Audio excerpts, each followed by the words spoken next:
là, vous êtes ridicule. Je nous vois nous diviser pour tout, et parfois perdre le sens même de notre histoire. Non mais moi, si ça démarre comme ça, je remonte sur mon canasson et je rentre en Orcanie. C'est triste, mais au bout d'un moment...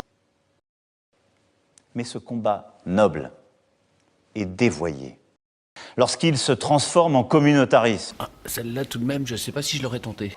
Les Algériens, les Marocains,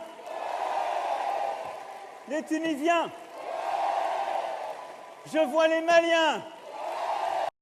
En réécriture haineuse ou fausse du passé. J'ai condamné toujours la colonisation comme un acte de barbarie. Je l'ai fait en France, c'est ce que je fais dans cette interview, et je l'ai fait partout où je me suis déplacé.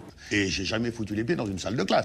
La colonisation fait partie de l'histoire française, c'est un crime contre l'humanité, c'est une vraie barbarie. Ce combat est inacceptable lorsqu'il est récupéré par les séparatistes. Le clan séparatiste, c'est moi. Je vous le dis très clairement ce soir, mes chers compatriotes. La République n'effacera aucune trace ni aucun nom de son histoire. Il n'y a d'ailleurs pas une culture française.